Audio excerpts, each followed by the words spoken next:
Muito bem, pessoal. Começando mais uma live, na verdade, a primeira do canal Negócios Automotivos. E a ideia aqui é falar para você que tem vontade de empreender no mundo automotivo, para você que tem vontade de abrir uma oficina mecânica, para você que tem vontade de abrir uma autopeças, quer trabalhar no ramo automotivo?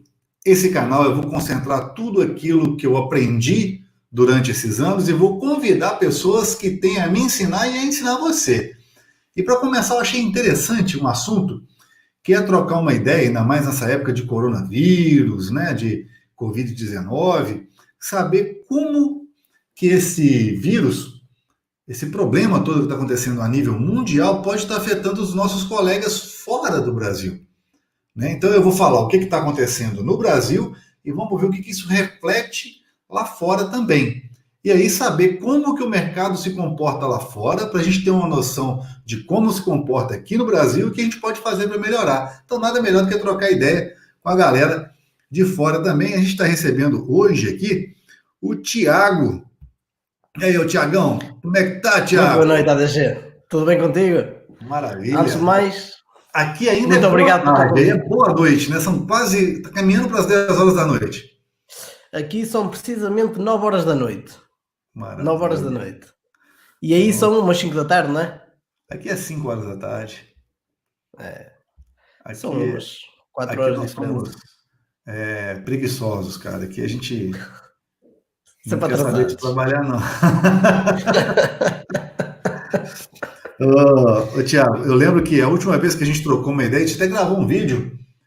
Fez um vídeo, né? A gente gravou junto aí, improvisado, lá Isso. Lá no no hotel, né? hotel. A gente custou improvisar, arrumar uma sala para a gente poder gravar, colocar a câmera ali mais ou menos para poder conseguir gravar o vídeo, né? E hoje você acabou que achou que ia ficar mais tempo no Brasil, e acabou que você Isso. esqueceu, né, a data correta de voltar e teve que voltar às pressas, né? Nem imaginas. O que é que aconteceu? Estava-me eu a levantar para ir fazer uma visita guiada ao Dr. IE. O Walter tinha-me acabado de ligar. Tiago, está tudo pronto, vai só tomar então um pequeno almoço para vir cá fazer uma visita guiada. Vou estar a conhecer o Dr. IE e as instalações. Maravilha. Eram 8 da manhã, eu e a minha esposa estávamos a levantar. Nem 5 minutos o Walter mandou-nos um WhatsApp. Tiago, eu acho que eu não estou errado, mas eu acho que o teu avião é agora às 10h45. Afinal, não é amanhã. Amanhã, no dia seguinte, eram os americanos. E pá, como nós chegámos no mesmo dia que os americanos, ele pensava que nós íamos no mesmo dia que os americanos também. Pá, e eu fiquei sempre também com essa ideia. Então, estás a imaginar o que é nós pegarmos nas malas, arrumar tudo, ter tudo na mala, chamar um Uber. O Walter, entretanto, foi para o aeroporto fazer o check-in para adiantar. Isto foi uma quarta-feira, só uma terça-feira. A estrada cheia de carros, trânsito parado mesmo. E foi o que mais pedimos ao rapaz do Uber: opá, acelera mais um bocadinho. Ele: não dá, isto está parado. A minha sorte foi quando eu peguei numa nota e coloquei lá no cinzeiro, o carro começou a ganhar velocidade automaticamente. E foi a Ah, nossa mas sorte. teve que contribuir ali com um Foi a extra. nossa sorte. Se Que não fosse maravilha, isso, nunca mais chegávamos a tempo ao aeroporto. Foi que a nossa sorte. maravilha. Bom, Mas correu tudo bem. um bom que deu tudo certo, né? E depois você deve voltar aqui depois, se tudo correr bem agora no final do ano, né? Se Deus quiser, se Deus quiser. Olha, Vamos ver como corre. muitos colegas do Brasil buscam uma vida melhor saindo do Brasil, indo para a América, né, para os Estados Unidos. Outros vão para Portugal, porque a facilidade do idioma fica um pouco mais fácil de compreender, apesar de Isso. algumas diferenças, mas é mais fácil se adaptar. E a gente vê que não é tão simples quanto as pessoas pensam. Nos Estados Unidos, eles vão e ficam de maneira ilegal por um tempo, conseguem ir driblando, mas naquela luta toda. E em Portugal também parece que não é muito diferente quando você vai sem a documentação necessária. No seu Exatamente. caso, que é dono de uma oficina mecânica legalizada com todas as licenças, né? Se você contrata um brasileiro, o ADG chegou aí de avião, ô Thiago, nós somos amigos, me deixa trabalhar com você. Não é bem assim que as coisas funcionam, né? Não é bem assim que as coisas funcionam. Em primeiro lugar, vocês têm que ter o mínimo de documentação precisa para estarem no país, não é? Tem que estar legal no país, digamos assim. Já que estamos a falar neste assunto, entretanto, nós contratamos um dos teus antigos funcionários, o Alexandre, que foi uma boa aposta, diga-se de passagem, e o Alexandre estava a trabalhar noutra oficina também. Então nós contratamos o Alexandre, fizemos o contrato, ou seja, tudo certinho e tudo correu bem. E é melhor para ele, porque ele já tem um emprego cá em Portugal e já consegue tratar da sua documentação muito mais facilmente. Ou seja, quando uma pessoa já tem um emprego, o Estado já o vai ajudar automaticamente. Então nós fizemos isso com o Alexandre, apostámos nele e foi uma boa aposta. E olha, para já é um dos nossos mecânicos. Aliás, já é um dos nossos mecânicos. Já está contratado. O legal, o bacana de você pegar um mecânico que passou pela High Torque, eu acho que você também acompanhava os nossos vídeos antes, acho que você viu um pouquinho do nosso processo, talvez ajudou a inspirar em alguma coisa, não tudo, mas pelo menos talvez uma parte. Não. Foi verdade, não foi talvez, foi verdade. Pois é, que bom. E aí acaba quando vai o Alexandre, por exemplo, os outros mecânicos que trabalham conosco, eles passam por um processo de treinamento, onde antes de abrir a unidade, eles ficam uma semana antes, além de já acompanhar o canal, eles ficam uma semana antes com o Gideone, que vai para lá para poder ficar mostrando como que a gente trabalha. Depois disso, que a unidade inaugura, a gente fica mais uma semana, e vai renovando esse tempo à medida que vê que tenha que ficar. Mas na maioria das vezes, 15 dias geralmente é o suficiente aí para o treinamento, e depois a gente vai fazendo só reciclagem. Exatamente. São visitas, surpresa, para poder ver como é que está o andamento, mas geralmente eles entendem o modelo. Quando a gente não consegue ver que tem dificuldade nisso, aí a gente chama o dono daquela unidade para conversar e ajustar. Claro. Né? Então, o Alexandre é um cara bom de serviço e ele tem uma vantagem, que ele é mais do que mecânico, ele consegue pensar mais amplamente, consegue consertar não só carro, mas uma máquina, uma ferramenta, né? Ele consegue desenvolver algumas coisas, é um cara mais diferenciado. Então, ele não... Eu vou-te dizer agora aqui uma coisa, aqui só entre nós os dois. O brasileiro é diferente do português a nível de trabalho. Ou seja, o português consegue dar mais rendimento. Não sei, tudo bem que pode haver muitos brasileiros que trabalhem muito bem, mas nota-se que o português tem mais aquele espírito de não pode parar um minuto. Estás a perceber? E o Alexandre eu costumo dizer que o Alexandre já trabalha mais ao relantinho. Às 1.100 rotações, enquanto os outros já estão a trabalhar mais às 1.500. Pode ser que se ainda está a adaptar, ou é mesmo do tipo de pessoa. Que isso não quer dizer que não seja um bom funcionário, estás a perceber? Eu prefiro, às vezes, que façam com mais calma, mas que façam bem feito. E o Alexandre, nisso, é muito bom. Eu nunca tive ideias, sinceramente, em contratar uma pessoa que não fosse portuguesa. E quando fui o Alexandre já tinha estado na nossa oficina para nos conhecer, e quando eu fui aí ao Brasil e quando tive a conversa contigo, tu próprio disseste-me, Tiago, fala com o Alexandre, era o nosso antigo funcionário, e acredita que se apostares no rapaz, vai gostar muito do trabalho dele. E eu fiquei a pensar naquilo. Entretanto, o Alexandre voltou a passar lá na oficina e vamos experimentar. Falei com ele, vamos experimentar. Porquê? Porque tu sabes que numa oficina nós não fazemos só mecânica, é preciso fazer uma ferramenta, é preciso improvisar, e o brasileiro tem muito mais capacidade de improvisar do que o português. Estou a falar a nível geral. O brasileiro improvisa sempre qualquer coisa. Às vezes uma chave que é preciso na hora, ele faz a ferramenta. É preciso soldar para tirar aquele perno que partiu, ele solda, ele tira o perno, ele corta. Nisso é o nosso torneiro de serviço. E estamos muito satisfeitos com ele. Por acaso está a correr muito bem. Temos uma boa equipa neste momento. Então, olha que bacana. Então, até agora você já teve uma experiência aí de contratar. É o primeiro brasileiro que trabalha com você na sua equipe? Exatamente. É o primeiro. Ótimo. E a gente vê... Mas sabes que o povo português, desculpa te interromper, o povo português tem muito preconceito, percebes? O povo português tem muito preconceito. É brasileiro, se calhar vem com uma mentalidade totalmente diferente da nossa. A mentalidade é diferente da nossa. Essa é a verdade, a mentalidade é diferente da nossa. Nem é para melhor, nem é para pior, é uma mentalidade diferente. Mas claro que há mais pessoas em Portugal, há mais pessoas no Brasil, há mais pessoas em todo o mundo. Neste caso, o Alexandre diz. Ias falar? O que acontece? Eu fico vendo que é normal de repente o português não querer que entre muitos brasileiros, não só pela forma diferente da cultura, mas é porque, puxa vida, o país já tem um tamanho reduzido.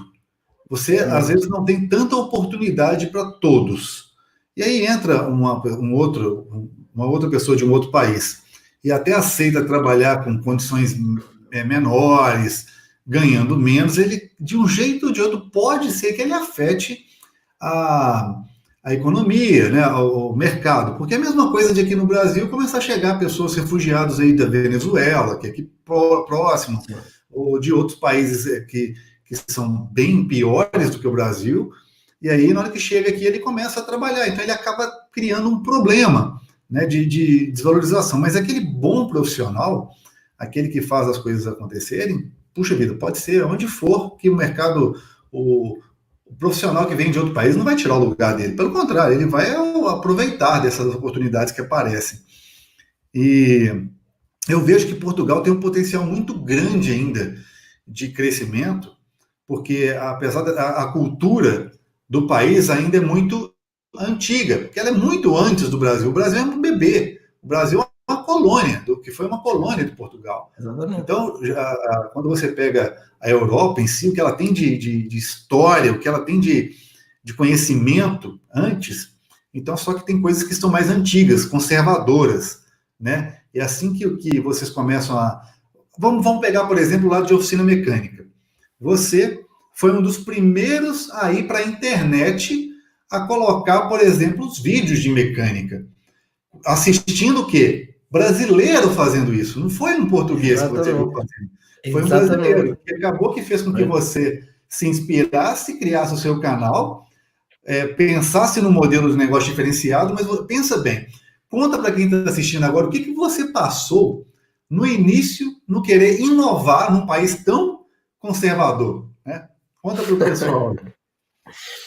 Eu ainda me lembro quando criei o meu primeiro vídeo, aliás, quando fiz o meu primeiro vídeo, eu editei o vídeo num sábado à noite e o vídeo saiu de madrugada, sei que saiu um domingo de manhã, por exemplo. E acredita que eu estava com mesmo muito receio. Estás a imaginar o que é? Tu começaste, como é que eu tenho de explicar? Tu se calhar não tiveste ninguém para te guiares, estás a perceber? Ou seja, tu começaste a criar o teu bom conteúdo, não é? Começaste a criar o teu conteúdo, filmavas uma coisinha, filmavas outra, não começaste logo a mostrar a cara, por exemplo. É verdade ou não é? Eu comecei logo no primeiro vídeo a mostrar a cara. Ou seja, quem me começou a ver no primeiro vídeo, para além de ser o primeiro português a fazer o dia-a-dia de uma oficina, eu já estava a dar a cara, não estava escondido atrás da câmara. E isso causou um enorme receio. O que é que as pessoas vão pensar? Os próprios mecânicos que andam nisto há tantos anos, durante a vida toda, o que é que aquele miúdo, que eu na altura tinha uns 25, 26 anos, o que é que aquele miúdo está ali a fazer? Ensinar mecânica? Ele pensa que está a ensinar alguma coisa? E isso, o português nisso estava um bocadinho... Agora já começas a ver outros canais, incluindo este que está aqui a comentar Mecânica sobre Rodas, um amigo meu, João, também tem um canal de mecânica aqui em Portugal. Agora já se começa a ver outros canais de mecânica, mas eu fui o primeiro a fazer o dia-a-dia de uma oficina e isso causou mesmo muito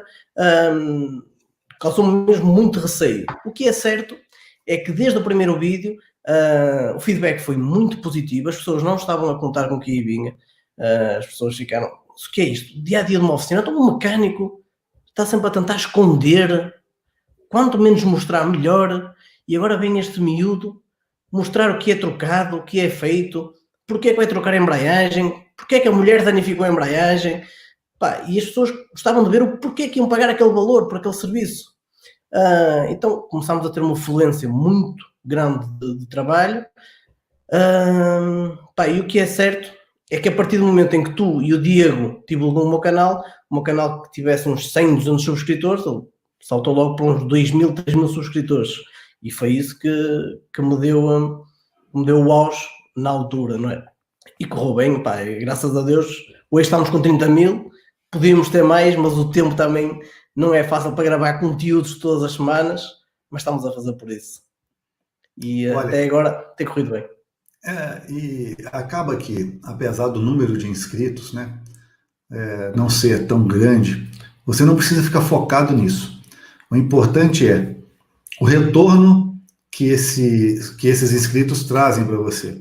Aqui no Brasil, eu não vou citar nome dos canais, porque até por protegê-los, mas assim, eles conversam comigo, muitos de canais menores, e aí chegou um ponto deles estarem conversando comigo e perguntando por que eu não consigo ter a mesma visibilidade.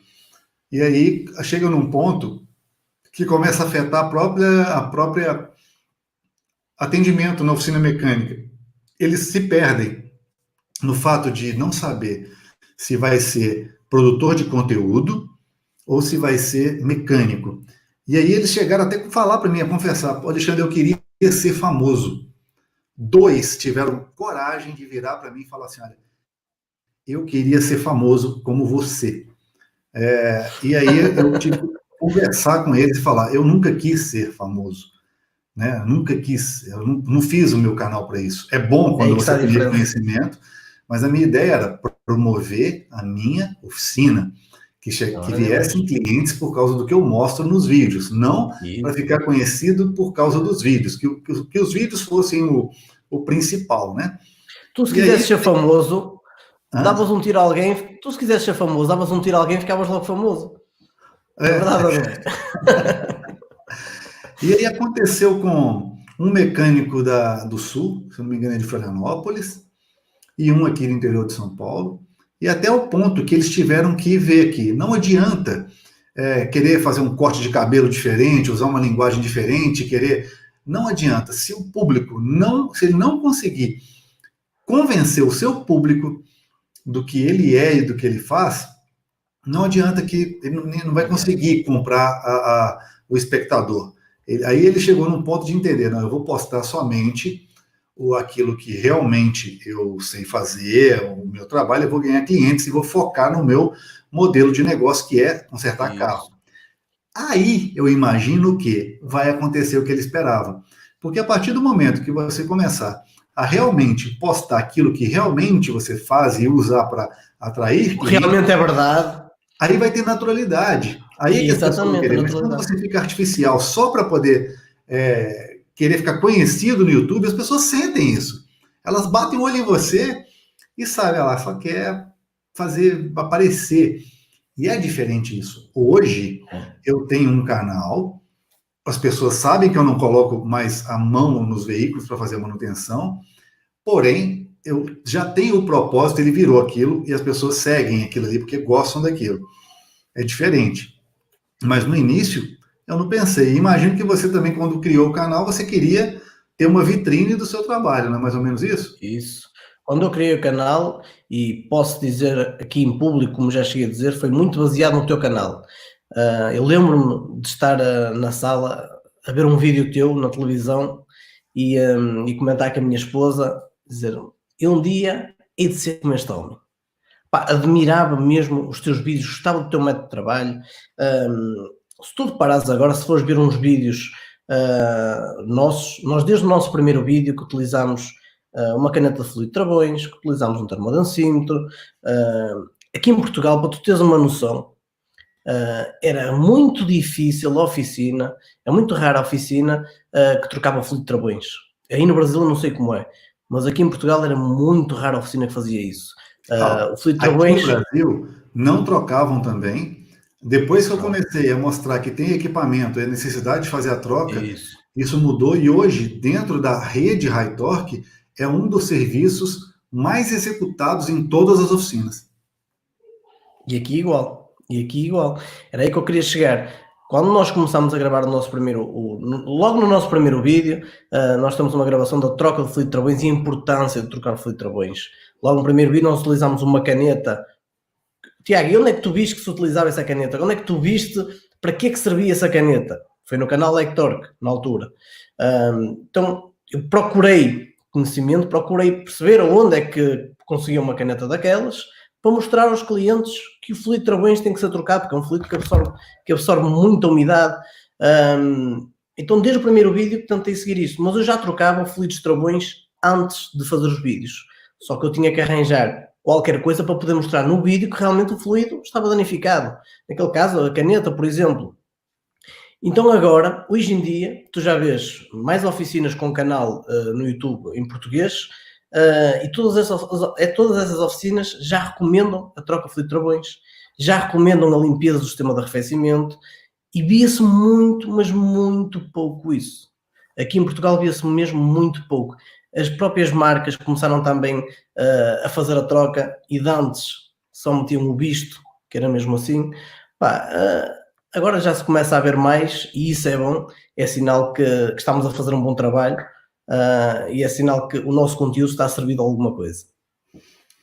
Com certeza. Quando a gente tem os equipamentos, isso é que eu procuro sempre ter na minha oficina, e você vem fazendo aí nos seus também, é ter equipamentos para poder mostrar para o cliente se precisa ou não fazer. Porque o cliente, ele é leigo, ele não sabe. E por não saber, cabe a nós, profissionais, provarmos para ele. Quanto mais a gente levar para ele prova, olha, precisa trocar por causa disso. Olha ele ruim e olha ele bom. Aí você mostra, ele tem parâmetro, né? Ele tem parâmetros para poder, né? E aí, isso é que eu comecei a fazer no início. Lembra das trocas de correia dentada, pegando as ferramentas, colocando, relógio comparador? Isso não era feito anteriormente. Começaram a fazer depois. E aí eu estou vendo agora, eu te chamei anteontem para a live, e aí você aceitou prontamente. Aí eu vou te contar daqui no Brasil. Aqui no Brasil tem colegas que até foram lá na Doutorier, que chegaram para mim em eventos de feiras de mecânica, chegaram há anos atrás e tiraram foto comigo, me agradeceram, começaram um canal também por causa do vendo que a gente faz, e hoje, quando eu convidei para poder fazer parte de um evento parecido com esse que a gente está conversando, começaram a colocar situações e condições para isso. Cheio de condições. E o que eu fiz? Eu não quero mais, não pode esquecer, deixa isso para lá, não quero, muito obrigado, né, Irão? Mas é incrível, é incrível como que as Nós coisas... tivemos uma... A gente tem que fazer a gente tem que fazer as coisas, Thiago, de forma incondicional. Vai fazendo as coisas, vai fazendo o seu trabalho e tudo bem, né? Vai fazendo a sua parte. O próprio mercado diz isso. É mesmo isso. Aqui em Portugal nós passamos pela mesma situação. Ainda para mais, tu foste o primeiro a criar este conceito. Venha quem vier, tu foste o primeiro a criar este conceito. E a prova disso está aí, 900.000 subscritores. Todos que venham depois de ti, basearam-se no teu canal. Hoje até podem não gostar da tua maneira de ser, podes ter mudado o teu conceito, podes ter mudado a tua forma de ser, a vida ensinou-te a isso, e uns gostam de ti, outros não gostam, comigo é igual, e sou muito mais pequeno que tu. E acredita, o que é que nós conseguimos ver aqui? Que quanto mais nós crescemos, mais pessoas temos contra nós, que é isso que acontece. As pessoas parece que as pessoas sentem inveja, pá. Mesmo pessoas que nós ajudamos, as pessoas sentem inveja, eles querem nos ver, podemos estar igual a eles, mas melhor nós nunca podemos estar. Pá, e isso é revoltante porque dói mais quando são pessoas que nós ajudamos, percebes? E eu sei que já passaste por isso, nós já tivemos uma conversa sobre isso, e eu sei onde é que tu queres chegar, pá, mas infelizmente é mesmo assim. Que é que faz parte, né? Faz parte do sucesso. Exatamente, faz parte do sucesso, você disse tudo aí. Bom, eu estava me programando para visitar você e a sua oficina em abril, né? Era a ideia, no mês passado. Aí aconteceu esse problema aí do do coronavírus e tudo mais, e mudou tudo. Eu pretendo, talvez, ir ao final do ano. Tem um evento na Alemanha em setembro que eu acho que não vai acontecer, a automecânica, então a gente vai ter que mudar isso daí. Mas eu quero muito ir a Portugal e quero conhecer a sua estrutura de perto, que eu achei bem legal. Claro. E acompanhei também lá o episódio lá da restauração do carro. Depois eu quero entender o que quer dizer aquele pessoal com aquela maleta ali no meio da floresta ali e tal, né? Olha a máquina. Aquela roupa ali e tal. Mas foi interessante, porque você cria uma história. E esse carro que você utilizou ali, né? Aquele Fiat, ele já foi vendido? Ele é um motor que eu comecei a aprender mecânica, aquele motor, né? Aquele motor ali é um motor família free, né? Um motor muito avançado tecnologicamente para a época dele. Equipava aqui o Fiat Maré e Brava 1.8. Sim, né? sim. Né? Equipava aqui no Brasil. A única diferença, o tipo de injeção acho que é um bocadinho diferente do que nós tivemos a ver. O Alexandre teve a ver a injeção corpo de borboleta, mesmo a própria injeção em si é ligeiramente diferente dos marés, mas o motor, claro, o motor em si é igual, 1800. Eu imagino que talvez a injeção do Maré era um pouco mais nova por causa de emissões. Aí na Europa, o controle de emissões é muito rígido, né, Tiago? Agora é.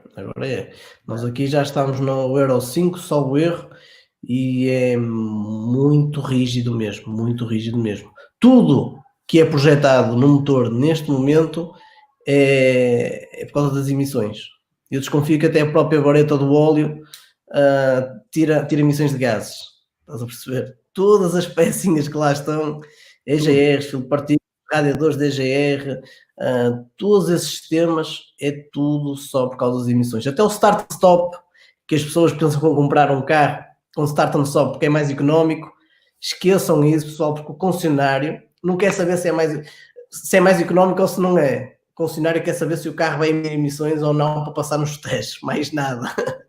Fabricante, tudo né? É feito pelo fabricante, exatamente. Fabricante. Olha só, acho que agora vai começar a Euro 6.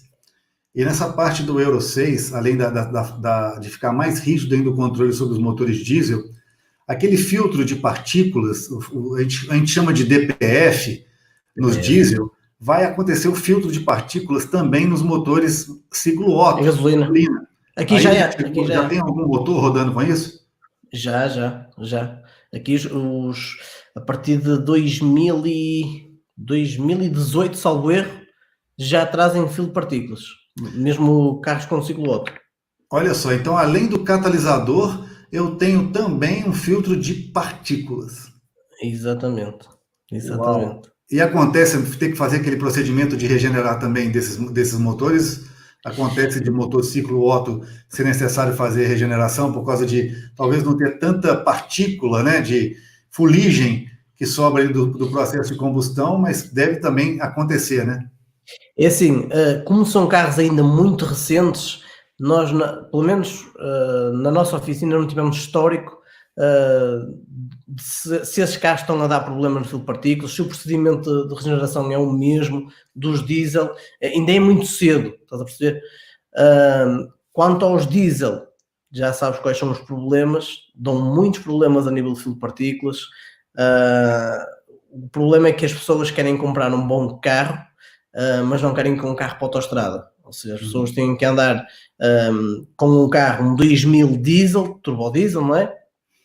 Mas só querem andar em para-arranca para ir trabalhar, e o que é que acontece? O filtro está sempre a pedir a limpeza e as pessoas cancelam. Desligam o carro, cancelam a limpeza.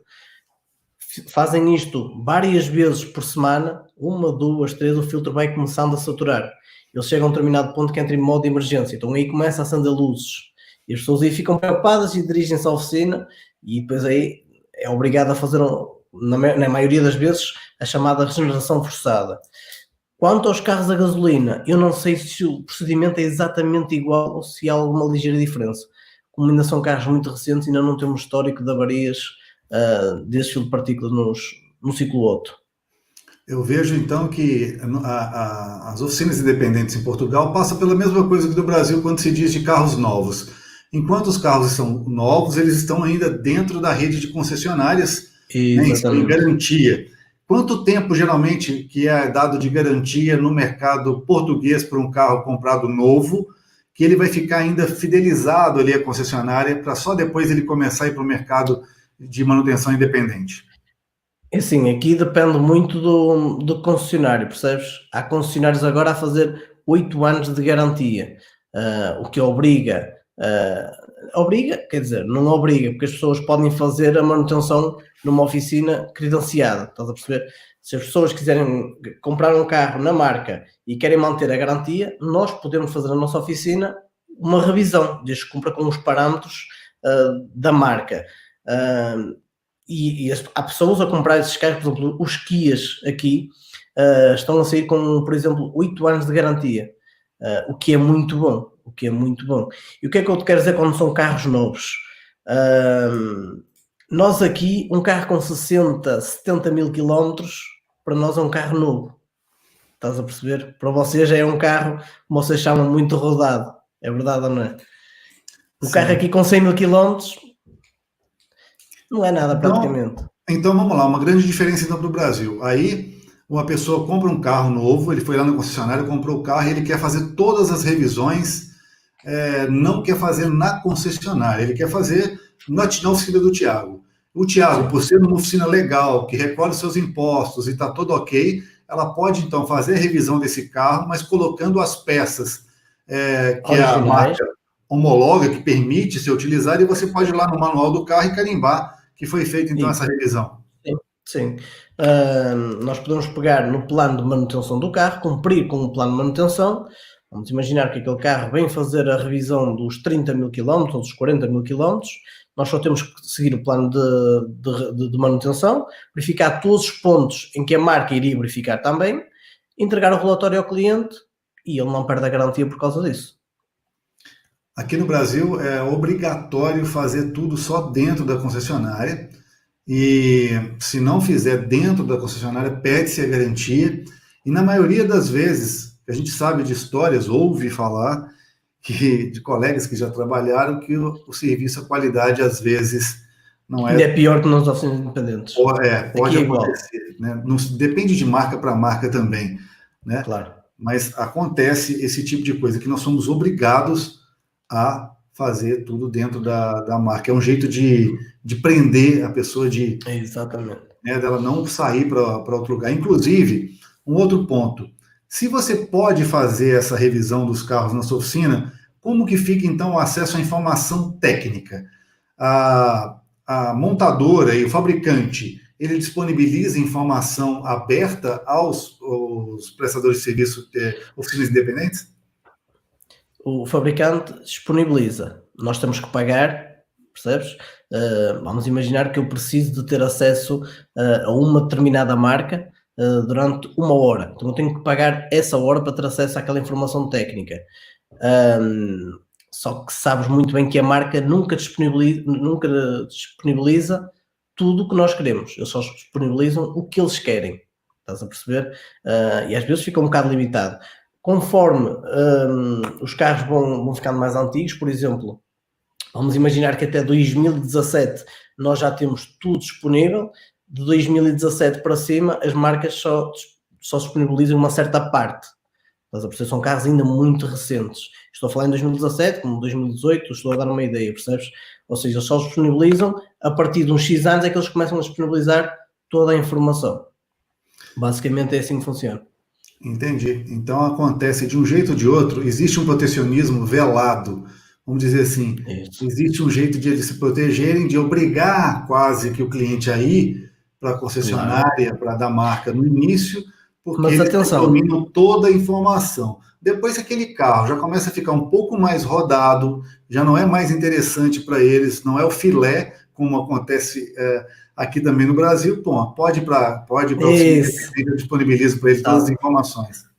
É mesmo isso que acontece. E atenção, nós dizemos que podem ser feitas as reparações na nossa oficina por lei, estás a perceber? Por lei. Mas se tu fores ao concessionário, tu, cliente, fores ao concessionário e perguntares, olha, eu a próxima revisão posso fazer na oficina do meu mecânico? O concessionário vai dizer que não, vai perder a garantia. Entendi. Estás a perceber? E outra, vamos imaginar que tu tens um carro fizeste uma revisão na minha oficina, levaste ao teu concessionário que ainda tem garantia e precisas da garantia. Eu vou-te dar um exemplo. Aos 30 mil quilómetros, a marca recomenda substituir o fluido de travões. Vamos imaginar uma determinada marca. Se a oficina não seguiu o plano de manutenção e se o cliente não tem a fatura como foi trocado realmente o fluido de travões aos 30 mil quilómetros, e se porventura o cliente tiver um problema, vamos imaginar, numa bomba da ABS ou numa bomba principal, a marca aí descarta-se automaticamente. Estás a perceber? A marca aí põe-se logo de fora porque o fluido de travões não foi trocado, até pode estar bom, até pode estar impecável, com 30 mil quilómetros, mas não foi trocado quando devia, então eles aí colocam-se logo de parte. Outra coisa também, mas é basicamente isto, se fores a uma marca e perguntares se podes fazer a revisão noutra oficina, eles vão te dizer que não, mas por lei, se as oficinas cumprirem com todos os parâmetros, por lei é possível sim fazer uma revisão numa oficina multimarca. Então, legal. Então, a gente já viu aqui algumas diferenças com relação ao Brasil, né? O Brasil, de jeito nenhum, você tem que fazer ele na concessionária. E acesso à informação técnica, só aquilo que eles disponibilizam gratuitamente, também aquilo que eles querem. Aquele carro que ele já não quer mais dentro da rede, eles falam, então, toma informação para trabalhar com os usados. Bom, isso é legal. Troca de óleo. Aqui no Brasil, a indicação para a troca de óleo do motor é com 6 meses, né, ou seja, algumas marcas são 6 meses e até em alguns casos 10 mil quilômetros. Isso uso normal. Em caso de uso severo, que seria esse curtas distâncias, que a gente estava falando agora há pouco de um diesel, que roda pouco, que não dá tempo de fazer aí a limpeza da DPF, né, a regeneração do DPF, aqui o óleo é trocado entre 5 e 10 mil quilômetros. Quando fala 10 mil quilômetros, o dono do carro já fica em desespero, achando que vai acontecer um problema no motor dele. Isso mesmo utilizando lubrificantes de qualidade de última geração, que a gente compartilha a nível mundial. O chamado long life, né? Exatamente. Aí, quando a gente compara, vai ver com Portugal. Qual que é a indicação normal de troca do lubrificante do motor ciclo Otto e diesel? Carros, quando eu digo carros novos, estou a falar carros recentes, carros de 2010 em diante, 30 mil quilómetros, que a marca recomenda tanto gasolina como diesel, percebes? E o que é que está a acontecer? O que é que acontece muitas vezes? O óleo é um bom óleo para aguentar esses 30 mil quilómetros. De facto, os óleos long life são óleos criados em laboratório, não é? São óleos próprios para aguentar diversas temperaturas e aguentarem muito tempo. Só que o problema, muitas vezes, é que já nos chegou à oficina, vou dar um exemplo, um cliente que fez 18 mil quilómetros e já não tinha praticamente óleo nenhum. Quanto mais fazer os 30. Estás a perceber? É aí que as pessoas têm que ter cuidado. Eu, na minha opinião, por muito bom que seja o óleo com 30 mil km já perdeu praticamente todas as propriedades. É óbvio que continua a ser um bom óleo, continua a cumprir com a sua função, que é lubrificar, mas algumas das propriedades dele, ele com o passar do tempo vai perdendo. E eu acho que é muito tempo, por isso, na nossa oficina, todas as mudanças, seja de um diesel ou a gasolina, nós recomendamos sempre de 15 em 15 mil quilómetros. Sempre. 15 mil quilômetros já é bem conservador. Assim, já está antecipando pela metade do tempo geralmente indicado. Porquê? O óleo nunca chega a perder as propriedades de lubrificação, porque as pessoas pensam que o óleo só lubrifica. O óleo é para lubrificar e mais nada. As pessoas não sabem as propriedades que um óleo faz. Um óleo lubrifica, um óleo lava, um óleo arrefece o motor, e as pessoas pensam que o óleo só lubrifica e que posso fazer os 30 mil, que o óleo não está a lubrificar bem. Tem outras propriedades que o óleo tem. Então nós recomendamos sempre trocar de 15 em 15 mil. O óleo nunca chega a perder as propriedades, o motor anda sempre limpo, o óleo cumpre sempre com a sua função, anda sempre bem lubrificado e dificilmente o cliente vai ter problemas com má lubrificação no motor. Antecipam as revisões, uma troca de óleo, nós aqui, não sei como é que funciona aí, nós aqui costumamos fazer de 15 em 15 mil, o cliente troca o óleo e o filtro de óleo, passado 15 mil quilómetros, troca o óleo e os filtros todos. Dependendo de caso para caso, alguns filtros de combustível são recomendados também trocar 60 em 60 mil, coisa que nós também não recomendamos, como os filtros de ar. Os filtros de ar também existem marcas que recomendam trocar filtros de ar de 60 e 60 mil, que eu acho uma enorme estupidez, porque isso as marcas não conseguem calcular qual é o tipo de condução que a pessoa tem, não é? Se a pessoa anda muito em estradas com muito pó, por exemplo, como é que recomendam substituir os filtros com tantos quilómetros? Por isso é que nós, em todos os nossos clientes, cada carro que vai fazer uma manutenção à nossa oficina, nós temos um livro de revisões. Mesmo que o cliente tenha o livro da marca, nós damos sempre o nosso também, fica sempre lá o registro, tudo que é feito no carro, e de 15 em 15 mil nós recomendamos sempre trocar óleo e filtro, ou o óleo e os filtros todos. Tiago, olha só, aqui o que a gente percebe é que aqui os carros leves, os pequenos, né, eles não podem ser movidos a diesel, por causa que o diesel no Brasil ele é subsidiado por causa da frota de transporte, seja de carga ou de passageiros. Então, como o nosso diesel precisa ser subsidiado, não tem como então nós abastecermos a frota de leves. Claro. E aí eu vejo nos carros a óleo diesel, no caso gasóleo que chama aí, né? Gasóleo, diesel, sim. O diesel, eu tenho um motor que roda com baixas rotações e eu tenho um grande torque. Então, eu não preciso colocar giro no motor para que ele me entregue potência e torque, porque ele é feito para entregar isso mais cedo. Consequentemente, eu imagino ter um menor consumo de óleo, porque eu não tenho rotações elevadas que facilitam a passagem do óleo lubrificante pelos anéis e nem muito menos a parte de vapores, que também diminui. Exatamente. Nos motores Otto, eu só vou conseguir essa mesma performance, essa cavalaria e torque, com um giro mais alto. Para começar a brincar com o motor Otto, motor a gasolina, mesmo com turbo compressor, eu vou precisar de rotações acima de 2.000 rotações para poder começar a ter torque no motor. Turbo, não do turbo, nem o aspirado. O aspirado eu preciso de 3.000 ou mais, dependendo. Já no diesel, eu estou ali a 1.500 rotações por minuto, eu já estou trocando marcha. Né? Eu já consigo manter 100 km por hora a 1.500 rotações por minuto no diesel. Sim, facilmente. E o que eu percebo?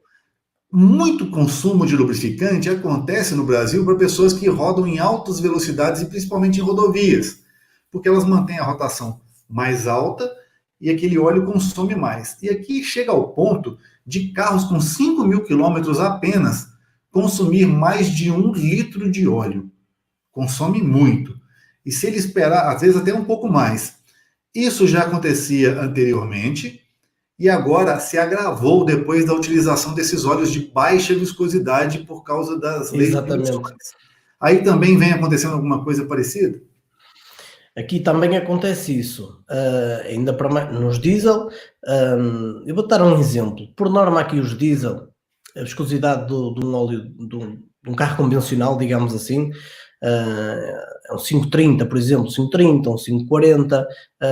Tiago, mas pode usar um 540 num carro com DPF, com filtro de partículas? Pode, logo tem a especificação para filtro de partículas. É um óleo que é um bocadinho mais grosso em quente. E pode perfeitamente usar caso o carro já tenha algum consumo de óleo. O que muitas oficinas fazem é utilizar, por exemplo, 1040 em carros com filtro de partículas. Estás a imaginar o que é que isto vai acontecer? Vamos a falar de um óleo semi-sintético que não tem propriedades nenhumas para aquele motor, que cria um enorme teor de fuligem, que essa fuligem acaba por ficar todo depositado no filtro e acaba por entupir os filtros. E nós passamos muito por essas situações. Já ouviste falar que os coletores de admissões, válvulas EGRs, os próprios turbos, a geometria do turbo ganha muito carvão também, e muitas vezes tem influência com o óleo que é colocado no motor. E muitas oficinas, o que é que fazem? Facilitam na hora de colocar um bom óleo ao cliente. Então, agora falando do que tu me estavas a perguntar, quanto aos carros a gasolina, os carros a gasolina mais antigos, por norma, andam com o óleo 10W40. Eu não sei aí Eu vou dar um exemplo, um carro a gasolina aqui, 2002, 2004, por norma anda com um 10W40. Um carro a gasolina mais recente, já de 2010, 2012, já anda com um 530 ou um 540. É raro o carro que usa um zero, mesmo diesel e gasolina, é raro, a não ser que seja um carro muito novo, percebes? Tem muitos poucos quilómetros, porque eles automaticamente, com o passar dos quilómetros, vão passar para um 530, porque eles começam a consumir bastante óleo. Nós temos carros novos, clientes com carros novos que usam o 0,30. Uma coisa é utilizar o 0,30 desde o início e manter sempre o mesmo óleo, percebes? Outra coisa é ir trocando, mete um 0,30 agora, depois vai ao outro mecânico, que o outro mecânico fez mais barato, não sabe o que é que o outro mecânico vai meter, o outro mecânico para ter um bom preço, se calhar já opta por um 540, e depois vai ao outro que trabalha melhor, mas é um bocadinho mais caro, mas já mete um 530, então, ou seja, altera sempre a viscosidade e aí começa os consumos de óleo, estás a perceber? Porque nós temos casos de clientes que desde comprar um carro novo só usam 5W30 e os carros não consomem óleo, porque o motor acaba por se adaptar àquele óleo, não é? O motor acaba por se acamar àquele óleo. Agora, quando os motores andam com diferente, isto acontece tanto nos a gasolina como nos diesel, se o motor andar com vários tipos de óleo diferentes a nível de viscosidade, aí começa os consumos de óleo. Mas eu posso dar um exemplo que temos clientes com carros com 80 mil que já consomem 1 litro a cada 10 mil quilómetros. Interessante. A gente tem uma coisa aqui no Brasil que é uma diferença climática. O Brasil, por ter ser um país de dimensões continentais, você tem, ao mesmo tempo que você tem uma temperatura agora, dá até para a gente brincar aqui agora, vamos pôr aqui, ó, clima no Rio Grande do Sul. No Rio Grande do Sul agora, nesse exato momento, a gente está com 22 graus. 22 graus de temperatura, graus Celsius. E se eu colocar o clima em Fortaleza, agora, não está tão diferente, está 26 graus, porque hoje lá está chovendo. Está chovendo hoje lá. Vamos ver um outro lugar aqui agora. A diferença hoje no Brasil não está muito grande, mas mesmo assim chega aí aos seus 4, 5 graus, mas na maioria das vezes chega a ser superior a 10 graus. Veja só a diferença de uma parte. No inverno agora, chega no Rio Grande do Sul, lá na região do Diego, está a 10 graus, e no Nordeste está a 30 e poucos graus, só são 20 graus de diferença. Né? É um país muito grande. Então, e a gente tem o quê? A mesma indicação de lubrificante para essas duas condições. Pois. Na Europa, em Portugal, por exemplo, na Europa no geral, você não tem um verão muito extenso, né? Ele dura bem menos, né? O clima quente, sim. Né? Sim, sim. Aqui o verão dura podemos dizer que dura cerca de 2, 3 meses no máximo, e agora cada vez menos. As temperaturas que andam aqui em Portugal, estou a falar aqui em Portugal, chegam a ir a 30 e poucos graus, não muito mais que isso. Por isso, quanto a temperaturas, nós até estamos bem, tanto no verão como no inverno. Não chegamos a temperaturas negativas, andamos sempre na casa dos 5, 3 graus, quando é mesmo muito frio aqui.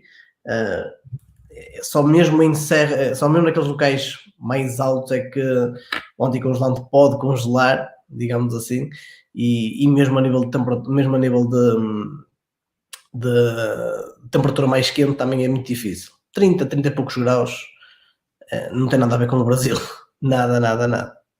E é interessante, o pessoal que está acompanhando a live aí, galera, essa live vai ficar salva aqui no nosso canal. Estou conversando com o Thiago, que mora em Portugal, e ele é dono de oficina mecânica lá, e é muito legal trocar essa ideia, porque no Brasil acaba que a gente é um pouco explorado com relação a alguns pontos. Principalmente obrigatoriedade de fazer nossas revisões dentro da rede de concessionárias. A rede de concessionárias, mesmo para carros que já passou do tempo, um carro 2008, que já tem 12 anos, você não tem à disposição a informação técnica disponibilizada no site. Poucas montadoras fazem isso. A Fiat tem disponível um site, a Renault vem fazendo isso, a Chevrolet, algumas marcas, mas outras blindam-se totalmente, impedindo com que o mecânico independente tenha acesso às informações, até mesmo se quisesse pagar. Já nos Estados Unidos e na Europa, você tem acesso às informações de montadora, né, direto da fábrica, mas porém você paga para usar por hora. Não é isso mesmo? Você vai compra aquele pacote de horas e você pode usufruir daquela informação correta. E é um grande diferencial. E a gente falou também no início do vídeo sobre características, por exemplo, aí de legalidade, muitos brasileiros que querem ir para fora, né? E tudo mais. E voltando aqui para o Brasil, aqui para abrir uma empresa, Thiago, é um pouco burocrático, hoje melhorou um pouquinho mais, você vai lá e abre uma empresa, mesmo assim a gente tem muito problema na parte trabalhista, é um dos motivos que mais gera desemprego no Brasil, é a parte trabalhista, porque aqui é o seguinte, o seu contrato mecânico, se eu pagar para ele R$2.000, eu tenho que pagar mais R$2.000 de impostos. E o funcionário, né, o mecânico, ele não recebe 2.000, ele ainda tem desconto no salário dele. Então, ele dos 2.000, ele recebe menos de 2.000 e ele custa R$4.000 para a empresa. E como isso acontece em Portugal e quais são os fatores que limitam você colocar mais profissionais trabalhando? Eu não digo que seja como o Brasil, eu não sei como é que funciona aí no Brasil, mas aqui em Portugal nós temos muitos impostos mesmo, tanto na empresa como ao próprio funcionário. Para além de nós termos que de fazer os descontos do funcionário, como nós chamamos aqui, entregar os impostos dele às finanças, aqui chama-se as finanças, o funcionário também tem que pagar os impostos dele, ou seja, sob o ordenado dele também tem que pagar os impostos dele. Então isto acaba por ficar pesado para as empresas. E depois o que é que acontece? Quanto maior é o ordenado, quanto mais alto é o ordenado funcionário, mais a empresa tem que pagar de impostos. E mais o funcionário tem que pagar de impostos também. Estás a perceber? Por isso, às vezes, muito que a empresa queira que o funcionário receba um bocadinho mais no ordenado, torna-se complicado, porque para além de ter o custo de estar a dar um aumento ao funcionário, tem o custo de estar a dar um aumento ao governo. Estás a perceber? E aqui fica caro mesmo. Fica muito caro sustentar um funcionário que recebe um salário acima dos 900 euros. Fica muito caro. Bom, E outra coisa, antes que me esqueça, se o funcionário atingir um determinado ordenado, vamos imaginar que o funcionário atingiu os 1.000 euros de ordenado, a percentagem do que o funcionário, do que a oficina tem que pagar ao Estado já aumenta, ou seja, a percentagem já não é a mesma. Estás a perceber? Por isso, às vezes, as pessoas pensam que os empresários não querem aumentar o ordenado, muitas das vezes acontece isso, não é? Mas há outras situações que os empresários, mesmo que queiram, não podem. Porque tu, se faturas X por mês, tu tens que justificar porque é que faturas aquele X naquele mês. Então, se tu tens funcionários mais pagar os impostos, isso acaba por interferir na tua faturação. E com os impostos tão altos que nós temos, isso fica muito complicado aqui em Portugal. Aí no Brasil eu não sei, a nível de impostos, são tão rigorosos como aqui em Portugal, mas aqui em Portugal é difícil. É muito difícil. Sim, aqui no Brasil é muito rigoroso o imposto, porque você paga um imposto que é chamado imposto em cascata. Não é só o imposto na ponta, você paga em toda a cadeia. Vamos imaginar, quem fabrica uma peça paga o imposto, aí quem compra a peça e vai vender na distribuidora paga imposto, aí eu, oficina mecânica, paga imposto, e o cliente paga imposto. É uma cascata, vai somando esses impostos. É muito pesado o imposto de renda em cima de quem ganha acima de 4 salários mínimos, se não me engano, não tenho a tabela aqui, mas aumenta também. Mas tem um detalhe, aqui é um país capitalista, mas que tem aquela tendência meio socialista. E eu vejo que na Europa, Portugal também está enfrentando esse tipo de problema, que é esse socialismo embutido no capitalismo e que acaba limitando o crescimento. Eu acho que vocês pensam, imaginam um governo um pouco mais para o lado do capitalismo, que vai permitir com que essa carga tributária diminua e que possa se gerar mais emprego? Você imagina isso? Nós já mudámos de governo várias vezes, democratas, socialistas, pá, e Não dá sempre muda. o mesmo. Não muda, está sempre igual, sempre igual. As cargas de impostos são sempre iguais e torna-se complicado para uma empresa que quer estar legal, porque sabes que muitas empresas que não estão legal, e se calhar são essas empresas que conseguem pagar até melhor os ordenados, percebes? Porque não têm tantos impostos a cargo delas, e torna-se muito complicado uma empresa estar legal, cumprir com tudo à risca, porque o governo não ajuda a isso. Se eu te dissesse quanto é que nós pagamos de imposto no ano passado, dava para abrir, sei lá, 2 ou 3 oficinas, só para o Estado, estás a perceber? Porquê? Porque nós temos que IVAs de peças, impostos de funcionários, a própria renda da oficina tem um imposto, ou seja, nós pagamos o IVA da renda. O Estado ganha milhões com as empresas que cumprem as regras, estás a perceber? E torna-se muito complicado uma empresa, quando precisa da ajuda do Estado, contratar um funcionário, o Estado não quer saber. Entendi. Então, quer dizer, E não nos ajuda. era para Portugal ser ainda uma potência maior do que ela é se não tivesse esse tanto de imposto. O Mecânica sobre Rodas comentou aqui, em Portugal existe imposto para tudo, até imposto sobre imposto, fazendo uma brincadeira aqui, mas na verdade eu entendi o que ele quis dizer. Realmente, então, isso é um atraso. Mas você tocou num ponto interessante. Aqui no Brasil, a maior parte das oficinas mecânicas são ilegais. Ilegais, assim, não são legais, vamos dizer assim. Não é que chama ilegal, porque acaba que o governo acaba permitindo isso. Mas são empresas não com os papéis, com todos os impostos recolhidos, não tira nota fiscal, o dono do carro também não faz questão disso, e acaba que tem muita gente que trabalha sem o devido registro, a gente chama aqui de carteira assinada, e aí acaba correndo risco, depois de ter um problema judicial e tudo mais, mas ele prefere correr esse risco. E aí ele pratica preços mais baixos, entre aspas, porém ele não tem nenhum tipo de lastro de segurança caso o motor do cliente quebre. Ele só fala, não é culpa minha, e não tem como nenhum cliente acionar judicialmente. Ele pode até acionar, mas não tem nem como penhorar nada, receber nada daquela oficina pequena. E existe também em Portugal, mesmo com essas dimensões um pouco menores, você também tem oficinas que trabalham, a gente chama aqui na tora, na marra, de qualquer maneira.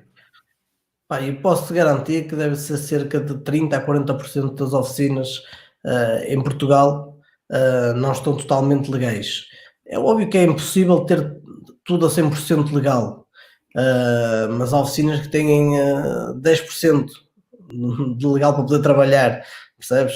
Ou funcionários que não estão a descontar, que não estão a pagar os seus impostos, não é? Se calhar essa oficina já consegue pagar um ordenado melhor ao funcionário, porque o desgraçado se calhar nem a descontar está para a sua reforma, nem para um fundo de desemprego. E depois os clientes admiram-se quando vêm a uma oficina, estou a falar na minha oficina como muitas outras, atenção, não estou a falar da minha oficina só, quando vêm a uma oficina séria, quando vêm a uma oficina que cumpre com os seus impostos, os clientes admiram-se porque é que vão pagar mais do que noutra oficina. E é difícil explicar isto a um cliente, porque para além dos impostos que nós temos que pagar, já para não falar dos impostos que nós temos que pagar ao Estado, estou a falar dos impostos que nós temos que pagar para ter a nível do ambiente. Não sei como é que é aí eu já vi que vocês facilitam muito mais, mas aqui nós temos muitos impostos em proteção do ambiente. Para teres uma ideia, não sei como é que funciona aí no Brasil, mas nós na nossa oficina temos cerca de uns 18 bidões só para separação de resíduos. E depois esses bidões têm que ser entregues a uma empresa e nós temos que pagar a essa empresa para nos dar as guias e para poderem levar esses bidões, para que caso haja uma fiscalização nós teremos essas guias como entregamos os resíduos devidamente. Estás a perceber? Aqui é muito apertado aqui em Portugal com isso. E há muitas oficinas que facilitam nesse aspecto, mas isso tudo são custos. Então, para quem quer ter uma oficina legal e séria, ainda para mais nós que temos um canal no YouTube, estamos muito expostos, mais legal nós temos que estar. Estás a perceber? E então torna-se muito complicado e as pessoas às vezes não conseguem compreender porque é que vão pagar mais, mesmo sabendo que o serviço é bem feito, porque vão outras oficinas que o serviço é bem feito na mesma, que vão pagar se calhar metade, mas as pessoas não querem saber disso, as pessoas querem saber que vão pagar metade. Estás a perceber? Mas infelizmente é assim em todo lado, isso irá ser sempre assim. Bom, é muito parecido então com o Brasil. Muita gente foca no preço, né? Quer pagar mais barato, vamos dizer assim, e aí a qualidade fica em segundo plano. E aí, quando tem um problema, aí ele vai lá naquele lugar que trabalha barato, não consegue resolver e acaba tendo que pagar dobrado, tem que refazer o trabalho. Agora há pouco o Igor, ele me mandou aqui no Instagram, ele mandou aqui vamos dizer que a gente chama aqui de contra-cheque. Ele mandou para mim aqui o salário base dele, tem um complemento salarial, prêmio de produção, acho que deve ser tipo uma comissão, né? Deve ser tipo uma coisa a mais que ele recebe, mas aí vem a tributação. Aí que ele receberia aqui mais de quase 1.400 euros, que seria um excelente salário na Europa. Quem recebe isso aí está bem. Descontando tudo, aí ele vai cair para menos de 1.000 euros líquido. Está muito bom. Ele está em Portugal? Está muito bom pelo padrão aí dele, né? Um salário muito bom, né? Ele está em Portugal? Está em Portugal, pelo que ele me falou aqui, né, Igor? Depois você me confirma aí se você está aqui. Portugal tem preço sobre tudo, ele está comentando aqui, ó. Portugal também tem preço sem impostos, exemplo, quando você vê um valor na vitrine, você calcula mais 21% do imposto, né, que é o IVA, né? Portugal, geralmente quem paga, quem compra, alguma empresa já põe o valor com IVA, né? Ele está em Portugal, tá aí, ele mandou aqui o contra-cheque dele completo aqui, eu não vou falar o nome dele, estou usando só o primeiro nome dele aqui, ele falou que tem bastante imposto, chega a ter de imposto aqui quase 400 euros. Aqui, ó, 426 euros de desconto. É isso mesmo. Uau! Puxa vida! É uma pancada. É outro ordenado. E aí vem aqui, ó, o custo da empresa, o custo total que aquele funcionário custa para a empresa, 2.000 euros, 1.904 euros. Então, pelo menos é transparente isso. Apesar de custar alto para a empresa, pelo menos vem aqui especificado. Olha aqui, ó, o fulano, olha quanto que você... E aí não está especificado os seguros e etc. Porque depois a empresa ainda tem um seguro do funcionário, ainda tem outras coisas agregadas, não só o que está ele não está em Portugal, não, por isso que ele está ganhando bem aqui, ó. Ele está na Espanha. Na Espanha é um pouco melhor, né? Sim, o ordenado mínimo é mais alto. Uau, cara, que coisa, né? Então, olha só, pessoal, recapitulando para vocês que são dos nossos espectadores aqui, 1 hora de live, olha que bacana. A gente já falou aqui, inclusive, sobre os impostos, como que é difícil mesmo na Europa. Muita gente acha que vai chegar na Europa, que vai trabalhar de boa, que vai ganhar euro, que não é bem assim, não é fácil, não. Né? Tem as dificuldades. Abrir uma oficina na Europa, em Portugal, e também tem gente da Espanha participando aqui também, não é tão simples quanto imagina, e acabou a gente falando um pouco sobre a parte de descarte de resíduos de oficina mecânica, que são frascos de lubrificantes, filtros usados e o próprio lubrificante. No Brasil, a gente ainda tem o benefício de vender esses subprodutos de oficina mecânica. Então, peças usadas, eles compram. Óleo lubrificante queimado, tem empresas aqui que compram para fazer o reciclo disso. Então, é matéria-prima para um novo processo de fabricação de lubrificantes. Então, por termos aqui empresas que refinam novamente aquele lubrificante, eles compram, porque para eles é bom, é uma matéria-prima. E filtros, em alguns lugares pagam, mas se apertar muito aqui, Thiago, o brasileiro, se você apertar o brasileiro, ele não tem consciência ambiental. Se você botar pressão no brasileiro, ele vai para a rede de esgoto, né? Eu não sei como é que chama aí, mas ele vai lá e joga óleo na rede. Eu vou ter que pagar para jogar fora? Então eu jogo isso na rede, que se dane o meio ambiente. É por isso o brasileiro é loucão, o brasileiro é doidaço. Eu vou ter que pagar para recolher? Então toma aqui, eu jogo eu dou descarga, eu jogo no vaso sanitário e jogo o óleo ali. Né? Então é por isso que não adianta querer apertar muito o brasileiro. O brasileiro não tem noção de coletivo, a grande maioria não pensa em meio ambiente. Aqui é normal tirar o catalisador, tirar o filtro DPF, mudar a programação, e o cara faz mídia na internet, tira o DPF e muda a programação sem ter a noção que isso é um crime ambiental, cara. Aqui também era assim. Aqui, há uns anos para cá, também era assim, exatamente igual. Agora, como as leis começaram a apertar, o pessoal já tem mais cuidado em fazer esse tipo de publicações. Mas só para tu teres uma ideia, relativamente falando aí aos resíduos, nós temos uma zona de lavagem dentro da oficina. E quando criamos essa zona de lavagem dos automóveis, tivemos que fazer o chamado separador de hidrocarbonetos. Não sei se já ouviste falar. Aliás, vocês também têm, não é? É óbvio. Então, eu não sei como é que funciona aí, mas aqui em Portugal nós temos um chamado recipiente grande embutido no chão, onde todo o óleo, depois de lavar a oficina, depois de lavar um carro, toda a sujidade vai para esse recipiente, é filtrado e depois a água sai limpa para o esgoto ou para o saneamento. Aqui também é obrigatório. Pronto. Só que aqui nós temos que fazer a entrega, tem que vir uma empresa especializada para recolher o que o recipiente filtrou.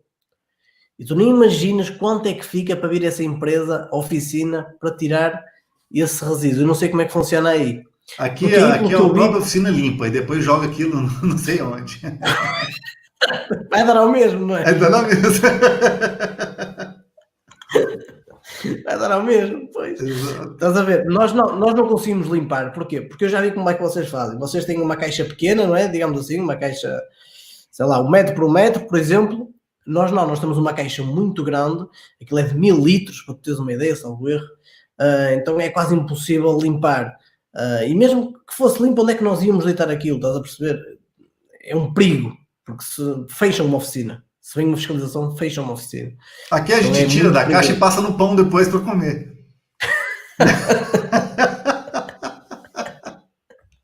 É complicado.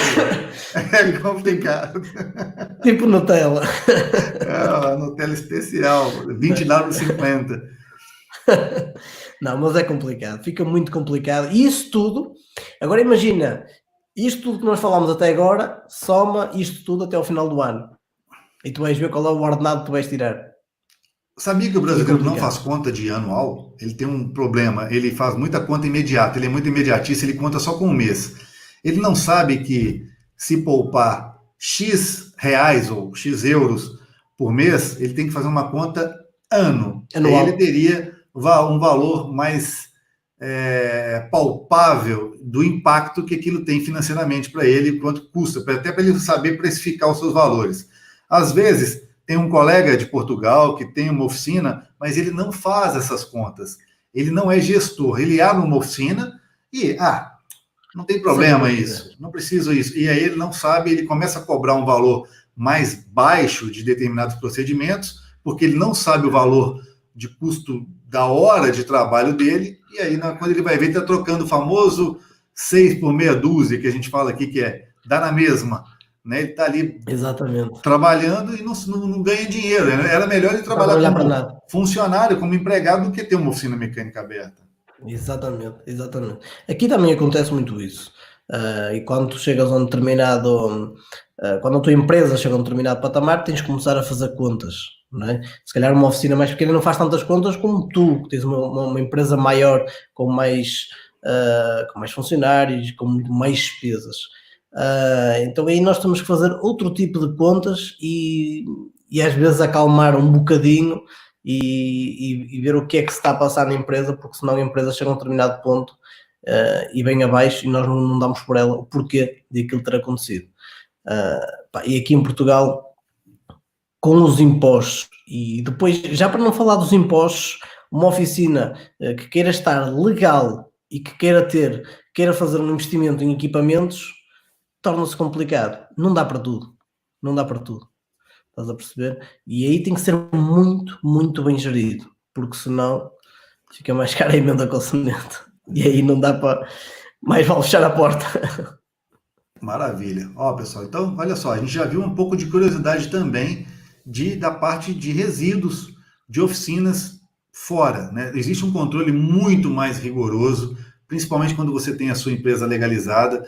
Você tem que dar descarte para tudo: filtros, o lubrificante, a caixa separadora, que tem lá na hora que você lava a oficina, que aquele óleo vai para aquela caixa e vai acumulando um recipiente maior, porém você tem que chamar uma empresa, pagar também para ela poder fazer aquela limpeza ali, para recolher aquilo. É muito mais sério do que vocês possam imaginar.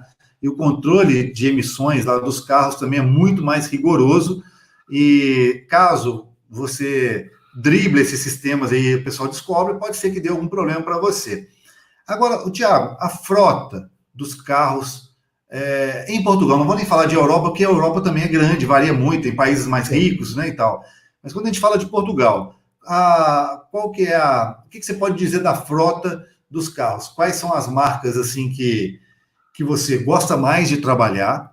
Tem aquela marca que você, quando chega, eu gosto muito dos japoneses aqui no Brasil, porque é tudo muito certinho, e tem as marcas que a gente já tem alguns problemas a mais. Qual que é a sua preferência quando a gente fala de construção de veículos, e qual é o tempo de, geralmente a frota tem quanto tempo de uso assim a mais?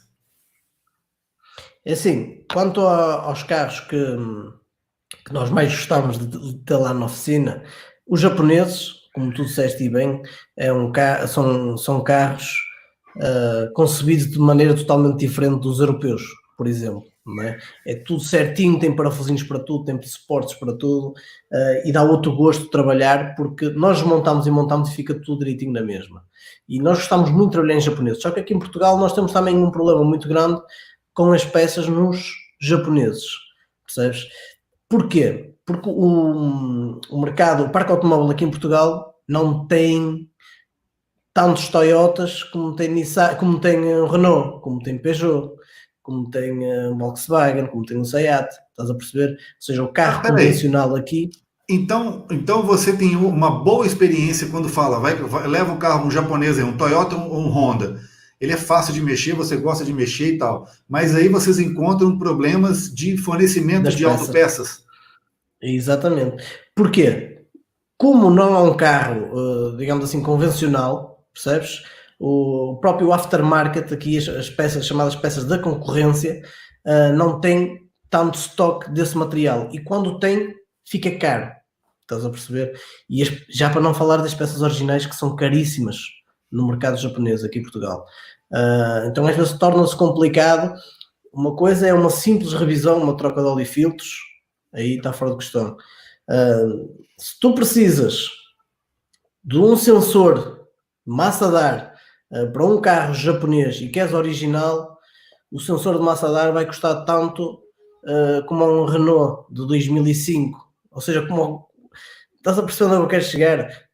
Estamos a falar que uma simples peça pode custar 500 euros, enquanto num Renault a peça para lá já custa 100 e tal, 100 e poucos, ou 200. Porque ele é doméstico, né? O Renault, o Peugeot, exatamente, Citroën, os europeus são domésticos, né?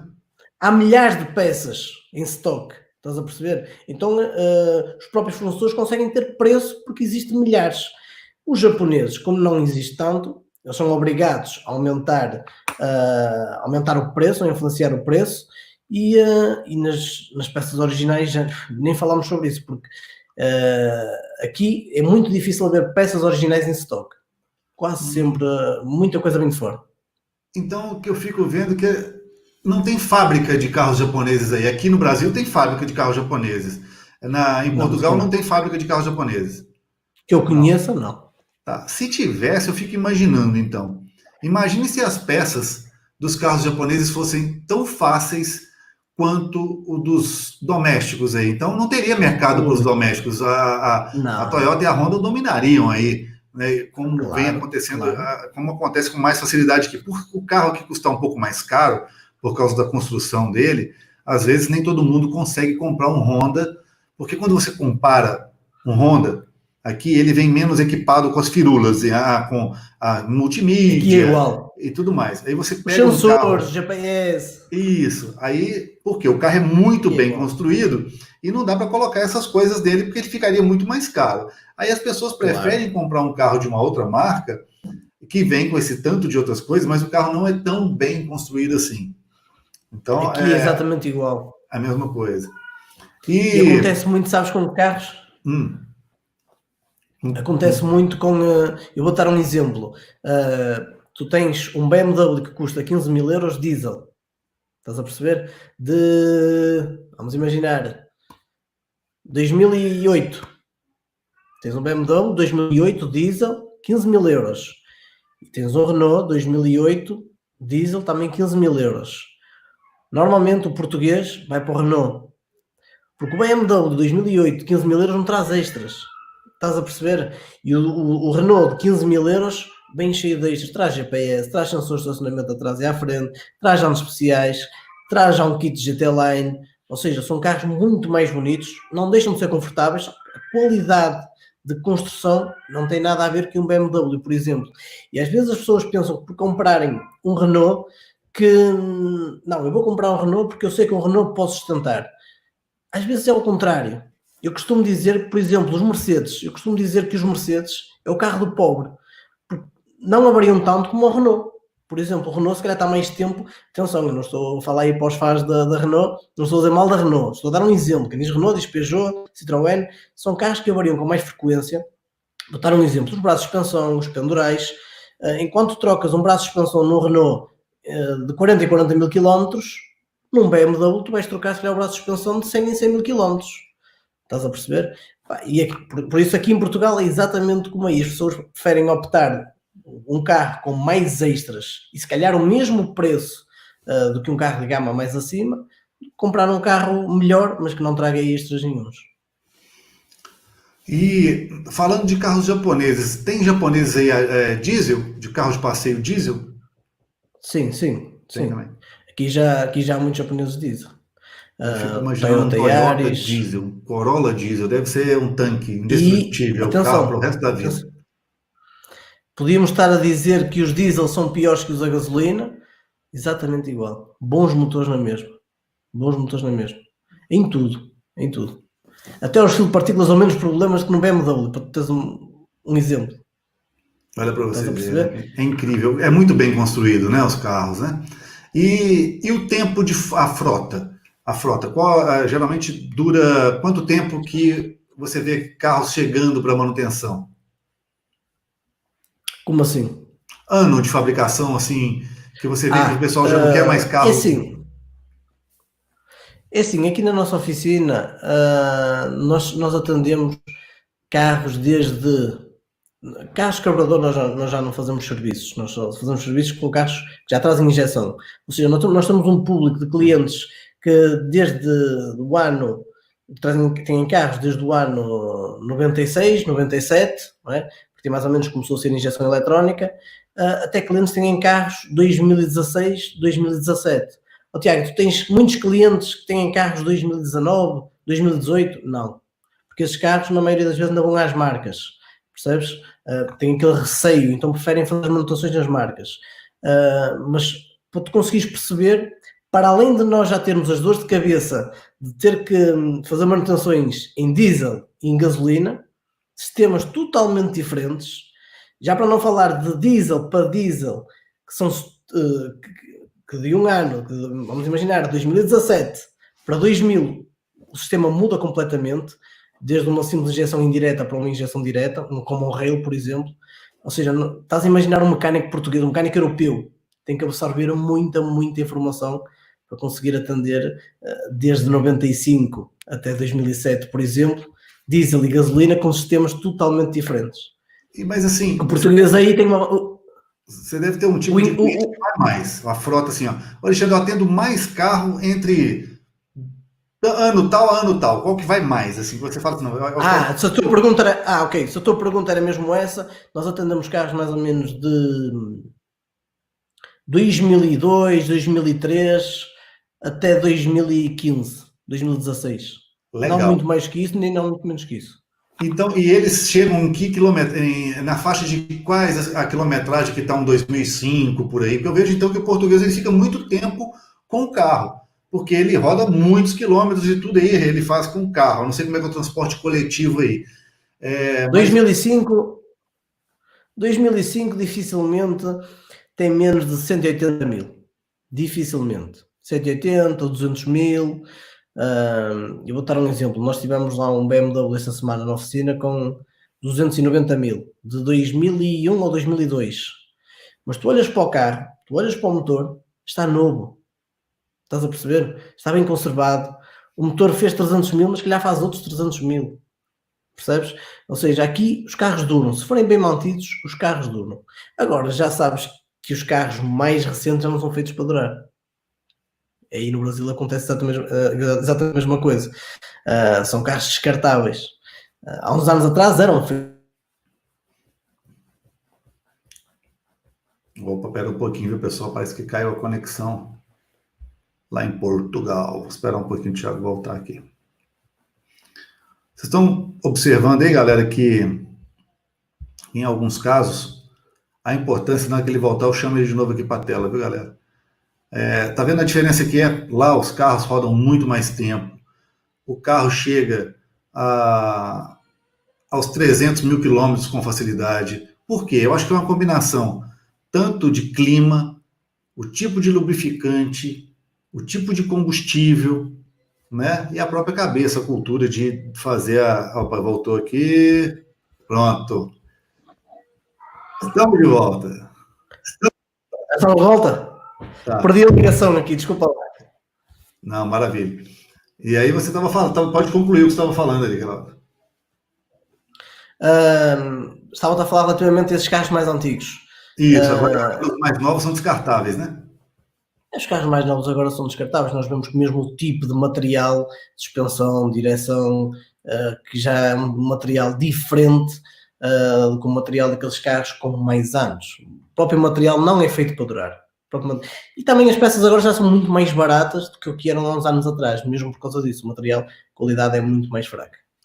Ó, eu quero que você comece a perceber, para ver se a gente consegue dividir essa ideia, ver se realmente tem fundamento. Eu imagino, daqui para frente, motores bem descartáveis, com durabilidade bem reduzida, por causa do controle cada vez mais severo de emissões.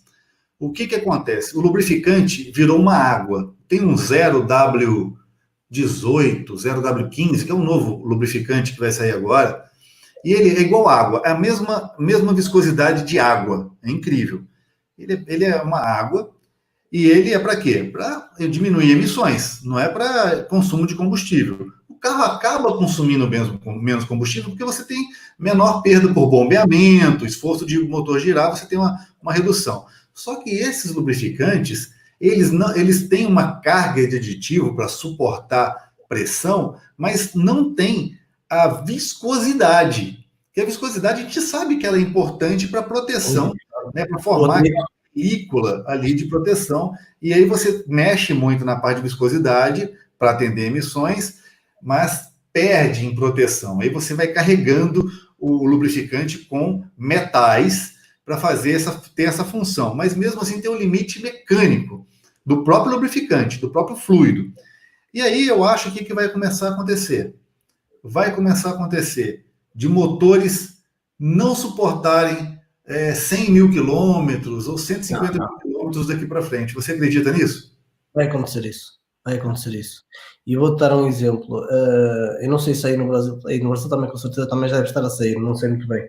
Mas aqui em Portugal nós já temos motores de, por exemplo, 900 centímetros cúbicos, não é? Motores pequeninos, turbo, económicos, andam muito bem. Estamos a falar que um motor de 900 já consegue ter uns 120 cavalos, por exemplo, ou até às vezes 130.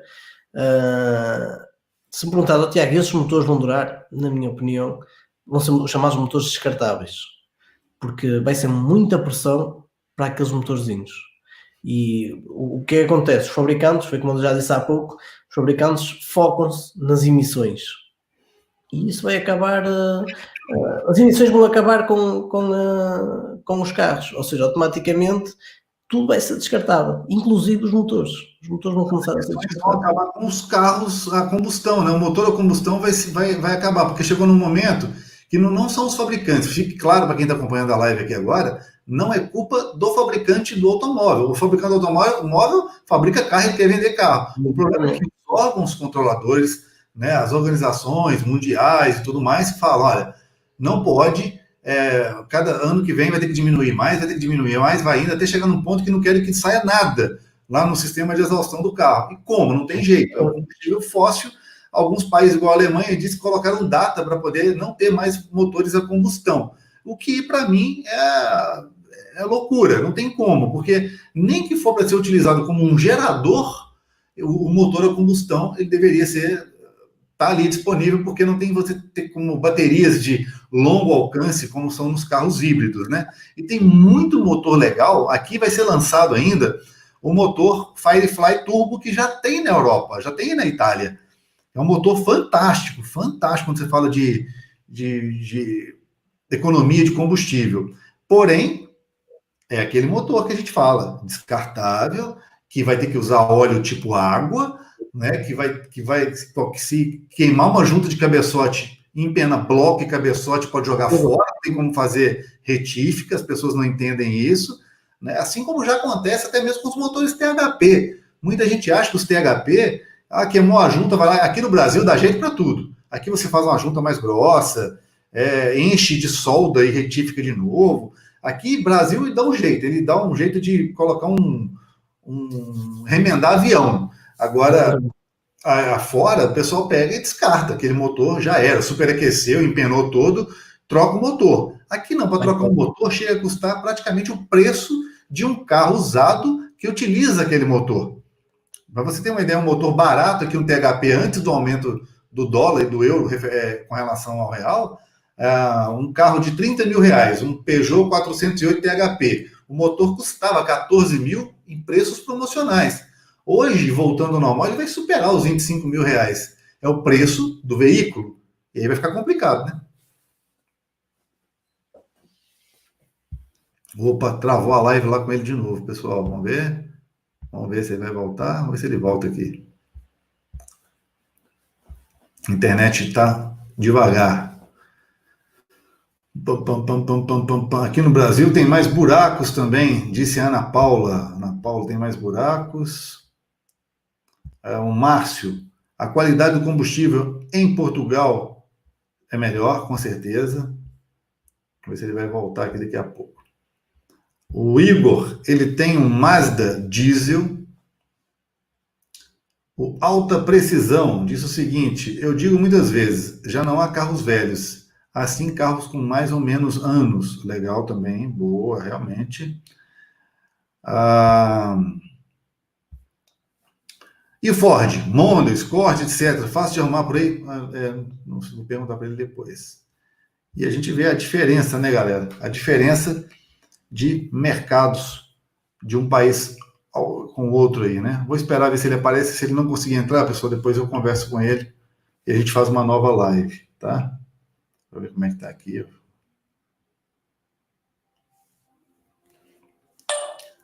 E aí, doutor? Tá ruim a conexão? Se tiver, a gente pode continuar a live depois, hein? O Adilson pedindo para falar sobre retífica de motores em Portugal. Acabei até de falar, né? Sem querer, acabamos de falar. Alguns motores, pessoal, são descartáveis, tá? Esses motores em alumínio, tudo mais, não tem retífica de motor, não, tá? Não tem, tá? São motores que, se você tirar uma fatia desse motor, se você fizer a retífica, o motor fica fora de ponto, fica fora de fase. A altura do bloco do motor e do cabeçote acaba interferindo na posição da corrente. A corrente pode trabalhar um pouco mais folgada, um pouco mais, sabe? Fica diferente. Voltou. Pronto. Voltou. Desculpa lá, que eu não sei o que é que se passa aqui, pá. Eu tinha um fio aqui. Não, cara, você mora na Europa a internet não é igual ao do Brasil, cara. Sabe o que é? Eu estou na parte de baixo da minha casa e aqui apanha mal a internet. E o cabo da rede estava a fazer mau contacto. Acabou. Pessoal, peço imensa desculpa. Não. Agora já não falha mais. Da maneira que está, já não falha mais.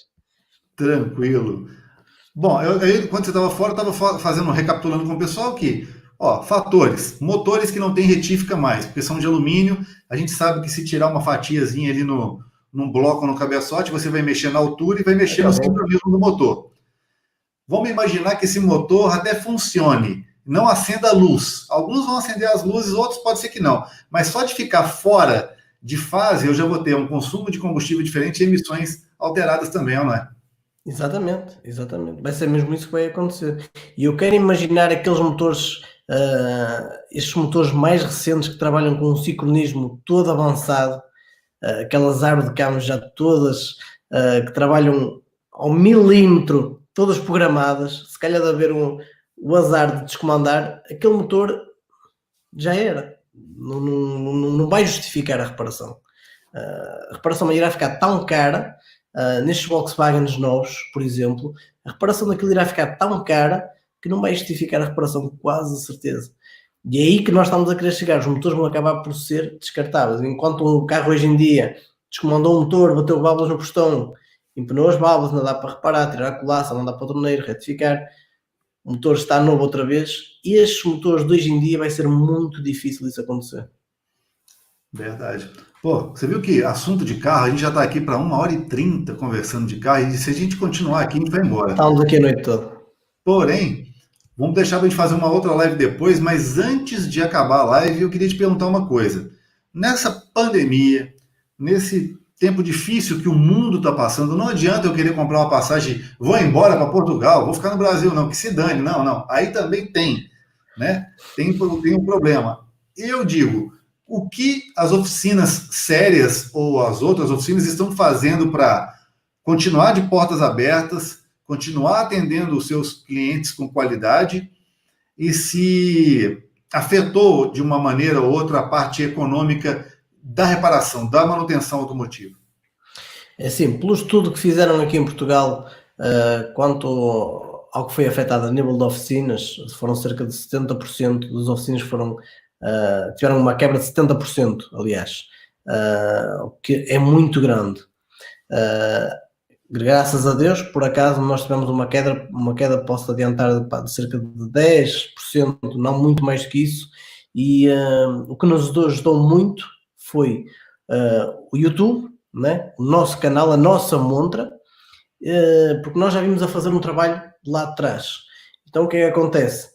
Há muitas empresas que agora estão a reinventar, agora já começam a fazer vídeos, já começam a tirar umas fotos. Nós já vimos a fazer esse trabalho desde há 4 anos atrás, ou seja, isto agora está no modo automático. Nós continuamos a fazer na mesma o nosso trabalho e continuamos exatamente igual. Juntando o útil ao agradável, que é o YouTube, e a qualidade do serviço, nós tivemos pouca quebra por esses aspectos, percebes? E posso-te dizer que nesta fase nós se calhar estamos com mais trabalho do que se calhar estávamos no ano passado, nesta fase também. Nós tivemos ali 2 semanas que abrandou um bocadinho, mesmo nós oficinas estávamos reticentes o que é que o Estado, se iríamos entrar em estado de emergência, se as oficinas eram obrigadas a fechar ou não. O que é certo é que as oficinas tiveram permissão para continuar a trabalhar, então nós tivemos que tomar medidas para podermos continuar a trabalhar.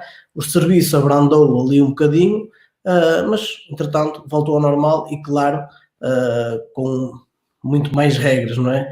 Nós temos o cuidado, posso adiantar que é muito difícil cumprir isto à risca, mas vai ser obrigatório, todas as oficinas vai ser obrigatório.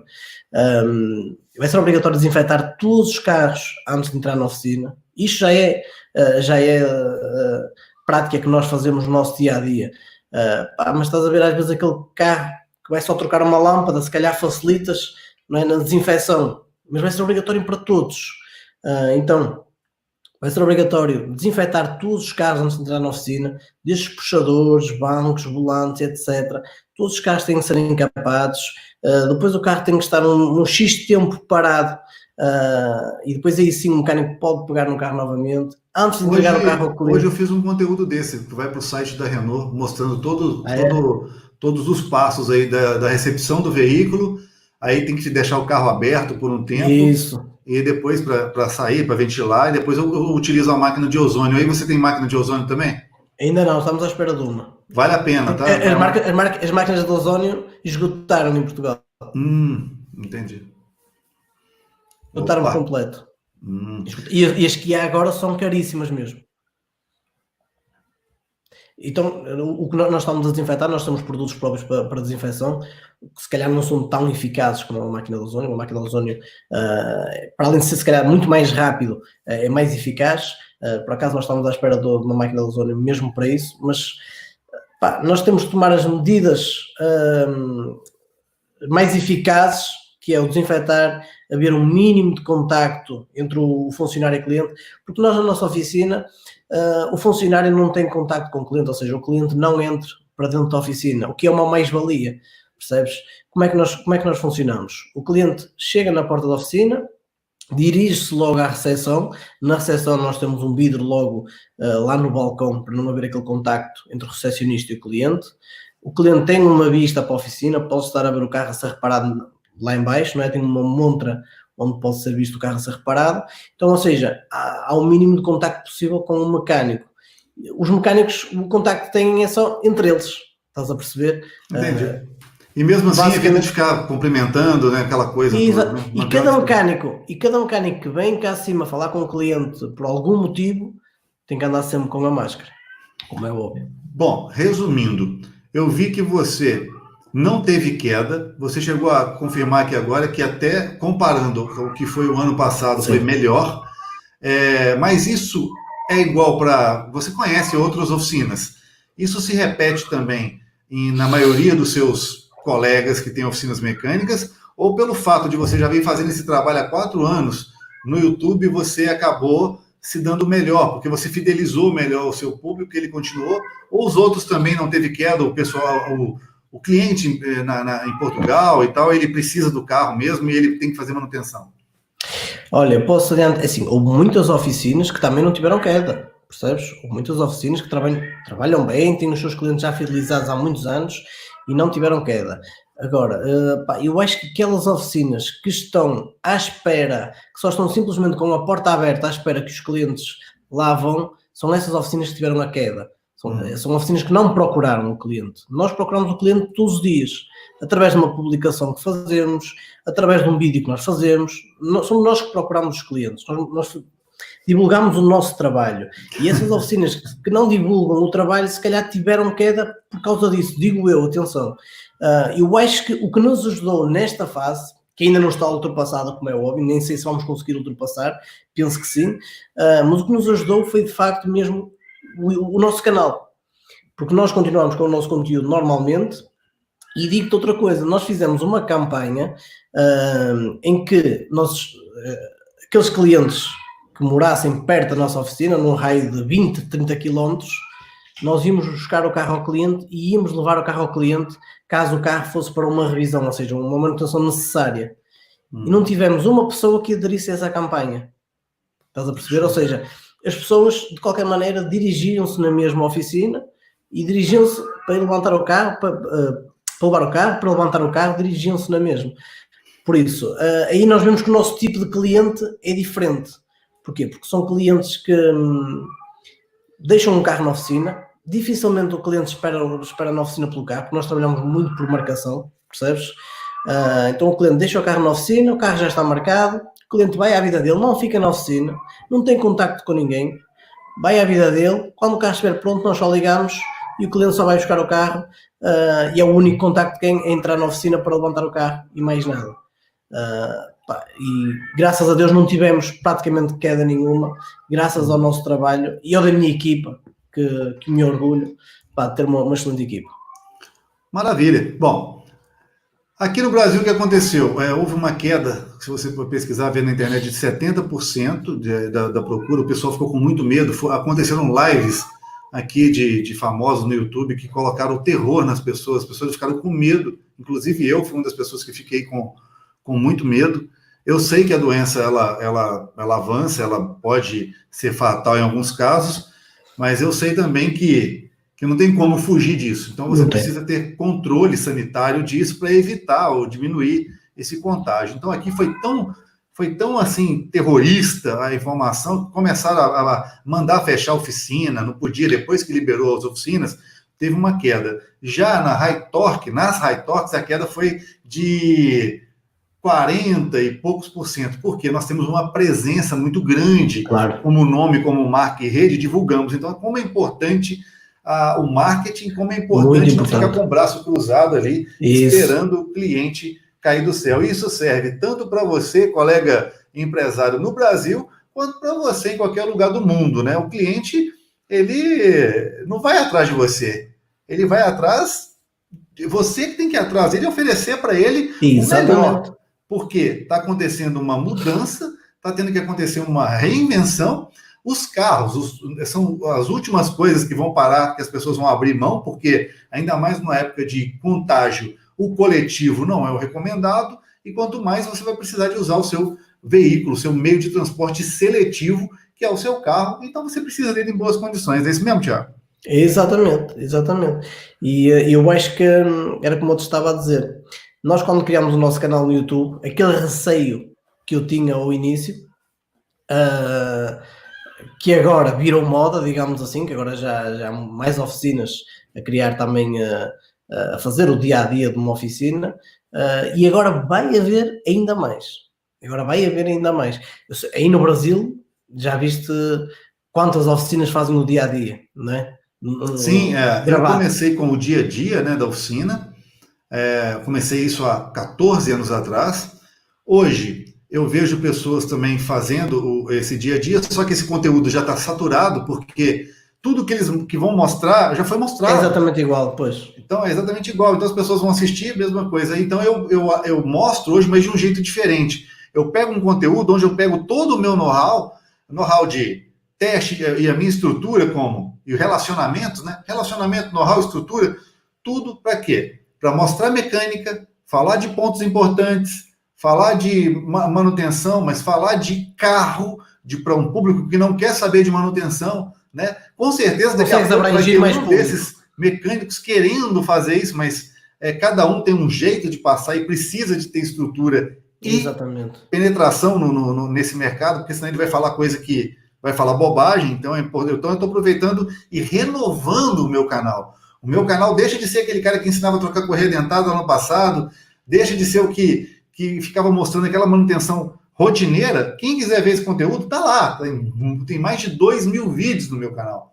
Então a pessoa pode assistir. E hoje eu tô inovando o quê? Ensinando para o dono do carro que existem opções, que existe o carro certo para ele, que ele tem que sim tomar cuidado na manutenção, tem procedimentos, mas que ele pode dirigir de forma econômica, que ele pode aprender a conhecer melhor o carro dele, e aí eu vou tendo feedback dessas pessoas. No ADG, eu comecei a dirigir meu carro, como você falou, tem gente que ainda não sabe dirigir de forma econômica. Exatamente. E aí eu estou ensinando, estou mostrando outro tipo de conteúdo, inovando, e é por isso que o meu canal continua crescendo, e os outros canais estão estabilizados. Eles não param, eles ficam ali estagnados ali, porque não inovam. Eu vi que você já se preocupou em fazer aquele outro programa, de pegar um carro, de fazer a reforma dele. Foi bem sutil aquela manutenção. Eu sugiro um carro com mais problemas. Pegar um carro mais problemático, que tenha que trocar realmente, fazer um cabeçote, que tenha que trocar amortecedores. Aí vai ser mais interessante ainda, porque você vai conseguir mostrar mais da mecânica para o público aí que ainda quer ver isso. Eles ainda não viram. No Brasil, o pessoal já viu muito de manutenção. E hoje eu estou ali oferecendo mais que manutenção, mas outro tipo de informação ligada a carro.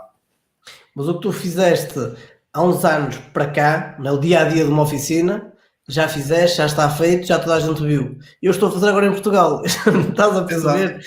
Tem muito espaço ainda. Ainda tem muito espaço, porque eu vou-te ser sincero, nós temos, que eu tenha conhecimento, existe uns, se eu disser que são 5 canais de mecânica de dia-a-dia da oficina, são muitos. Estás a perceber? Estamos a falar em 10 milhões de pessoas, não é? Mecânicos a gravar o dia-a-dia de uma oficina para o YouTube são cerca de 5.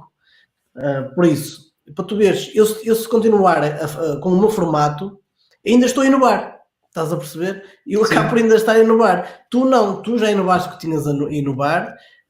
já há muitas pessoas que fizeram um trabalho idêntico ao teu e tu agora vês-te obrigado a criar um novo conteúdo. Porque mesmo para além do teu conteúdo já ter sido visto e mais que visto, agora ainda há muitos mais canais a fazer um conteúdo igual ao teu. Portanto, agora vês-te obrigado a inovar e, como é óbvio, muito bem. O tempo todo.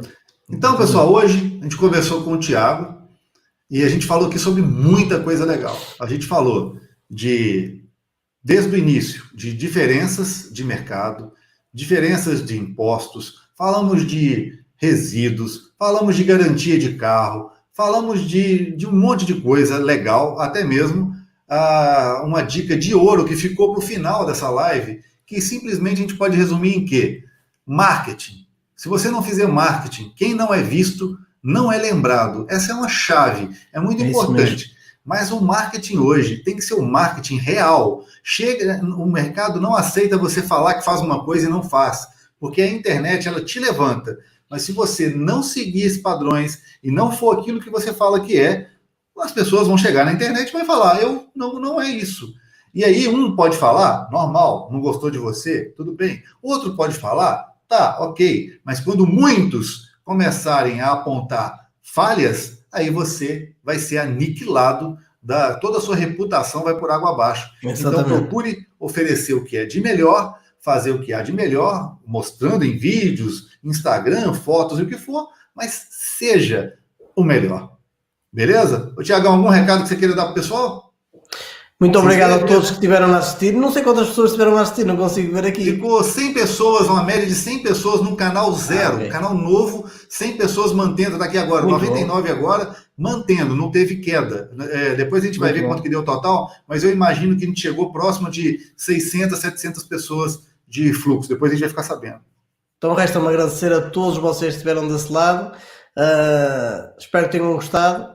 E ADG, muito obrigado pelo teu convite e é uma honra estar aqui hoje a falar em direto contigo. Muito, muito obrigado por tudo e mais uma vez posso dizer aqui em direto que este senhor é o meu ídolo. Grande abraço. Obrigado, chefe. E logo estou visitando você aí. Falou, um abração, muito obrigado por participar. Obrigado, galera de casa. Um abraço, obrigado a todos. Fui então. Valeu. Obrigado.